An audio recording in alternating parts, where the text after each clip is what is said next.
Welcome to the Italian Football Podcast. Okay, only one place to start. Inter versus Roma. Inter took the lead, but for the fourth time this season after taking the lead, they ended up losing the game. This match has plunged Simone Inzaghi into absolute crisis. It has really divided the Inter fan base after the game. Allegri out hashtag was trending on social media after the game, and from what I Inzaghi out, not Allegri out. Allegri out is always trending. Hello, Mr. Freud. Yeah, you're gonna pin this on Allegri as well, are you?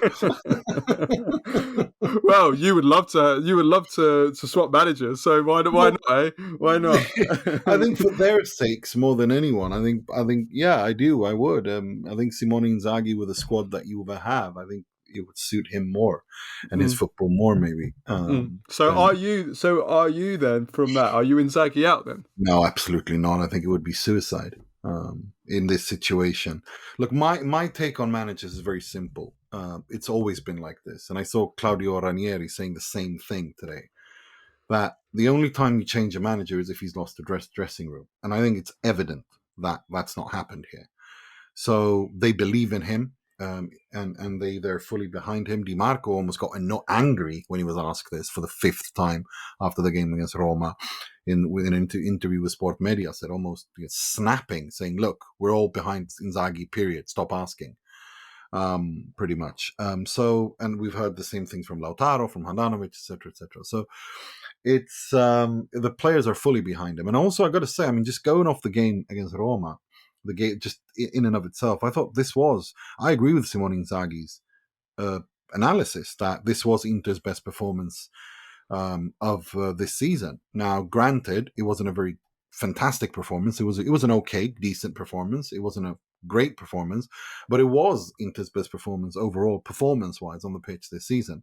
And I agree with what he says, that this is his Inter, like they played like his Inter. I think the first goal, the lead up to the first goal, even Rui Patricio should absolutely have done better on the finish. I think the lead up to the goal was Inzaghi ball, without a doubt, and I think that's encouraging. I think the reason Inter lost this game is more down to individual lapses of concentration. For the winner, absolutely. What Skriniar and Acerbi and the rest of the back three are doing is absolutely beyond me. But also Samir Handanovic, that is a very savable shot. Mike Magnon saves that shot. Alex Meret saves that shot. The Dybala one, the equalizer. And that change. These are key moments in the game where your goalkeeper, if you're a top team, you have to have a top goalkeeper who makes those decisive saves. And Handanovic just not doing them anymore, and hasn't.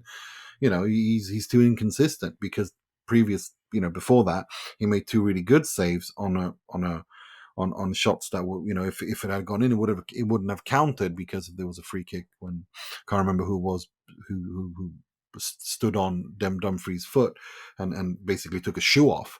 So that goal wouldn't have stood, but he made two saves there. But then when he's actually supposed to make a save, and that is a very savable shot, I don't care what anyone says, the ball goes straight at him. It wasn't like a thunderbolt by Dybala, where it was a rocket. It wasn't. He hits the ball. It's a good finish, but it's absolutely savable. It's not. I'm not asking for the moon here. I'm asking for a ball coming at the goalkeeper. He should be able to save that, and he should, because his reactions 3 years ago he would have saved that, because his reactions were better.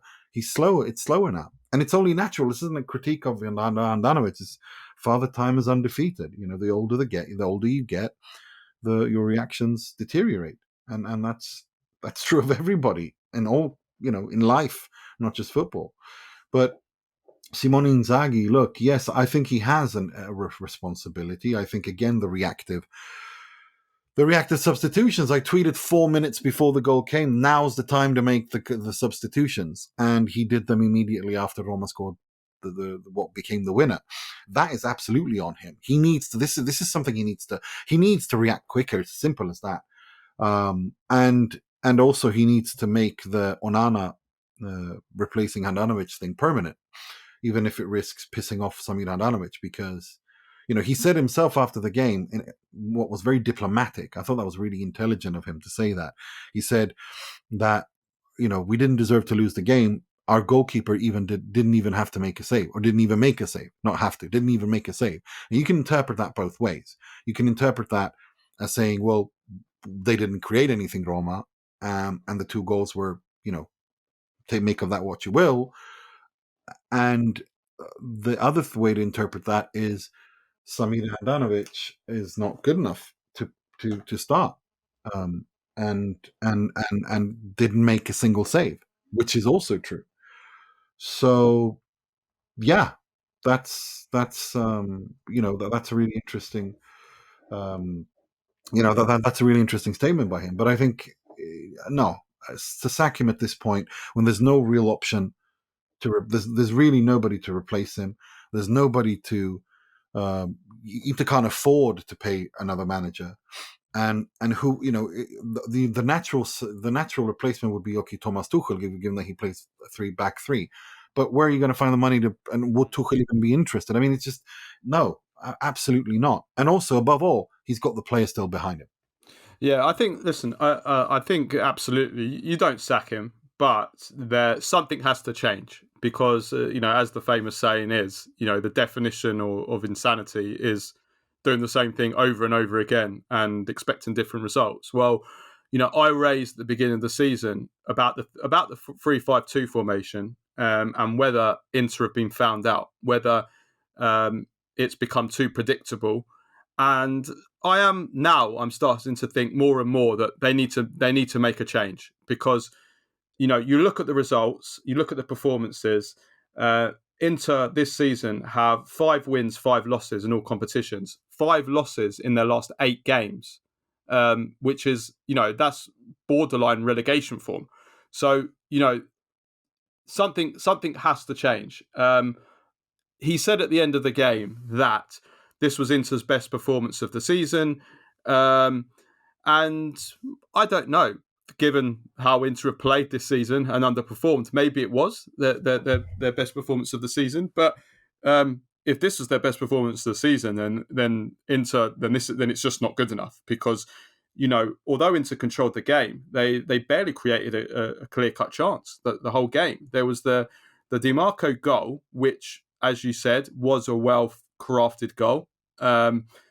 But yes, the keeper should have saved it. But we could maybe call a clear-cut chance. Apart from that, can you name me a clear-cut chance in the whole game? I can't think of one. They hit the offside goal that was just offside. Yeah, but it was offside. The free kick is not a clear-cut chance. It's a free kick. Yeah. Apart from that, Inter didn't create any clear-cut chances. Do I think they deserve to lose? No. Do I think they deserve to win? No, I don't. In fact, you look at the XG, and Inter's XG was 0.7 in this game. Actually, Roma's was 1.04 or something. So, the stats show it as well. And, I think that Inter are becoming predictable, both offensively and defensively. Listen to the full show and all other episodes by going to patreon.com/TIFP and become a member for only $2.99 per month.